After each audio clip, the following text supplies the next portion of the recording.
안녕하세요. 김종구입니다. 오늘은 MBTI 커플 108번째 시간입니다. ISFJ 유형과 ENFJ 유형이 만나서 결혼하게 된다면 두 사람 사이에서 일어날 수 있는 갈등 패턴 몇 가지 살펴보도록 하겠습니다. ISFJ 유형들은 세심하게 가족의 안전을 지키는 데 관심이 많은 사람들이고, ENFJ 유형들은 열정적으로 인류 평화에 기여하기를 원하는 모습을 가지고 있는 사람이죠. 두 사람이 서로 관심을 가지고 결혼할 확률은 많아 보이진 않습니다만, 두 사람이 결혼을 하게 된다면 상당히 멋진 커플이 될 수 있는 기본적인 관계성은 잘 갖춰져 있는 유형의 커플이 아닌가, 이런 생각이 듭니다. 두 사람이 커플이 되기 힘든 이유, 첫 번째는 ISFJ와 ENFJ가 서로 호감을 가지고 관심을 가진다 하더라도 ISFJ 입장에서 ENFJ 유형을 보면 ENFJ 유형은 자기뿐만 아니라 다른 사람들에게도 똑같이 친절함을 베풀기 때문에 ISFJ 유형에게는 상당히 부담스러운 사람이 될 수 있습니다. ISFJ 유형들은 누군가를 좋아하기 전에 잘 마음을 열지 않는 사람들이고, 상당히 경계심을 가지고 있는 경계가 뚜렷한 사람이죠. 사귀기 전까지는 거리를 두고 자신이 가지고 있는 그 친절함을 조금은 드러내지 않는 모습이 있습니다. 반면에 ENFJ 유형들은 누구에게나 친절을 베푸는 특징을 가지고 있는 거죠. ENFJ 입장에서 ISFJ 유형을 봤을 때는 좀 막혀 있는 듯한 느낌을 가질 수 있습니다. ENFJ 입장에서 봤을 때 ISFJ는 ENFJ 유형이 자신이 가지고 있는 넓은 꿈과 인류에 대한 비전, 이런 것들을 공유할 만한 사람은 아닌 것 같다, 이런 느낌이 들 수도 있는 거죠. 두 사람이 연인 관계로 발전할 수 있는 확률은 많아 보이지는 않습니다. 단지 두 사람의 조합은 교사와 학생의 만남, 가르치는 사람과 배우는 사람의 만남, 이런 관계로 가면 상당한 시너지 효과를 볼 수 있겠죠. 가르치는 자와 배우는 자의 관계로 만나서 연인으로 발전할 수 있는 가능성이 차라리 높지 않나, 이런 생각이 들 정도입니다. ISFJ 유형은 진흙 속에 있는 진주 같은 존재죠. 그들이 가지고 있는 진주의 아름다움을 드러내기까지 상당한 시간이 필요한 유형이기도 합니다. 누군가가 씻어줘야 되는 거죠. 스스로 자신을 피하라는 능력이 적은 유형에 속합니다. 반면에 ENFJ 유형은 타고난 교사 스타일이고, 다른 사람 속에 있는 성장 가능성을 잘 보고 끌어내주는 그런 언변력을 가지고 있는 사람들이죠. 평강공주형이다, 이런 별칭이 있습니다.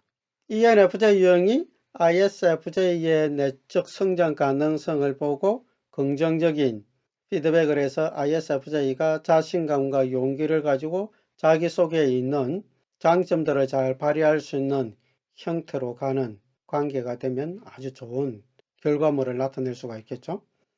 반대로 ISFJ가 교사고 ENFJ가 학생이라면 ENFJ가 가지고 있는 관계성으로 ISFJ를 잘 따라간다면 ISFJ 유형은 실제적인 필요들을 ENFJ 유형에게 잘 공급해주는 형태의 관계가 될 수도 있습니다.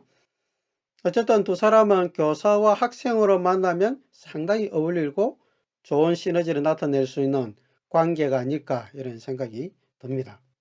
두 사람이 연인 관계로 가는데 막혀있는 그 장벽을 넘어서기만 한다면 ISFJ는 ENFJ에게 실제적인 필요를 채워주는 역할로서 도와줄 수가 있고, ENFJ는 ISFJ에게 내적 성장과 자신감을 가질 수 있도록 도와줄 수 있는 시너지 효과를 나타내는 좋은 관계가 될 수 있지 않을까, 이런 생각이 듭니다.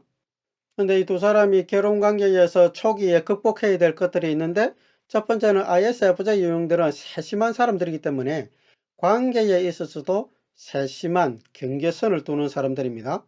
ISFJ가 ENFJ와의 관계에서 느끼는 어려움 중에 하나가, ENFJ는 자기에게 뿐만 아니라 다른 사람에게도 똑같은 친절함을 베푸는 부분에서 어려움을 겪을 수가 있는 거죠.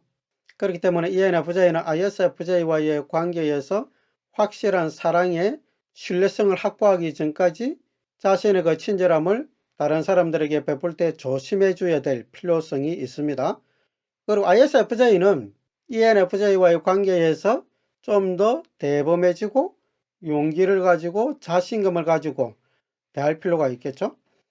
한마디로 이야기하면 내 남편이 내 남편이 아니고 내 자녀가 내 자녀가 아니라는 개념을 가지고 출발할 필요가 있습니다. 사실 우리가 자녀를 키우다 보면 자녀가 내 마음대로 되지 않고 내 배우자가 내 마음대로 되지 않고 내가 원하는 대로 살지 않는 모습을 우리가 흔히 보잖아요. 그러면서 많은 상처를 받으면서 결국 내려놓게 되는데, 이왕 내려놓을 거 처음부터 내려놓는 게 필요하겠죠. 결국 사랑이 내가 원하는 대로 배우자나 자녀에게 요청하는 것이 사랑이 아니라 배우자나 자녀가 원하는 것을 잘할 수 있도록 내가 도와주는 것이 사랑이지 않습니까? 그래서 사랑의 관점에서 볼 때 ISFJ가 좀 더 마음을 넓힐 필요가 있습니다. 두 번째는 ENFJ가 가지고 있는 결혼에 대한 이상적인 완벽한 관계성에 대한 설정, 내려놓을 필요가 있지 않나 이런 생각이 듭니다. ENFJ 유형은 NFJ라는 코드를 가지고 있기 때문에 이상적 관계를 완성하려는 욕심이 있습니다. 결국 결혼 관계에서도 완벽한 이상적 관계의 결혼을 꿈꾸는 거죠.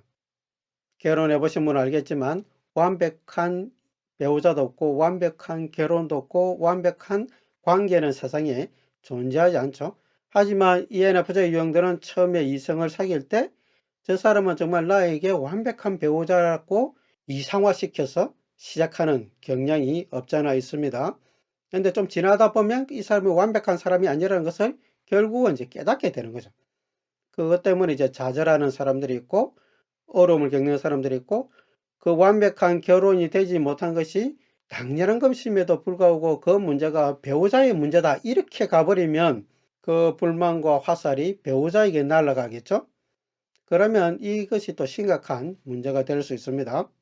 그래서 ISFJ 유형과 ENFJ 유형 사이에서 두 사람이 조심해야 될 것은, ISFJ 유형이 해야 될 것이 있는데 ISFJ 유형은 인생을 SJ 코드로 가지고 있기 때문에 책임감을 진지하게 발휘하면서 사는 특징이 있습니다. 이것이 인생을 재미없게 사는, 심각하게 사는 모습으로 갈 수가 있습니다.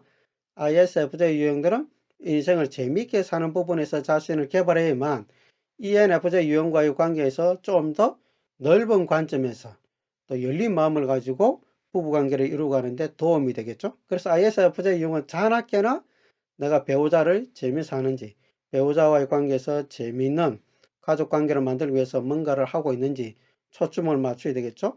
내가 무엇을 해야 된다는 의무적인 태도에서 벗어날 필요가 있습니다. ENFJ는 내적 일치감, 완벽한 인간관계에 대한 높은 이상적 수준을 가지고 있는데 그거 내려놓아야 됩니다. 현실적인 부부에 대한 꿈, 기준을 설정해서 자신이 가지고 있는 이상을 내려놓고 현실을 바라보는 관점에서 부부관계를 가져간다면 훨씬 더 두 사람이 안정된 가족관계를 이루어갈 수 있지 않을까, 뭐 이런 생각이 듭니다. 자, 오늘은 ISFJ와 ENFJ 유형에 대해서 좀 봤는데요. 두 사람 관계를 이해하는 데 조금 도움이 됐으면 좋겠습니다. 감사합니다.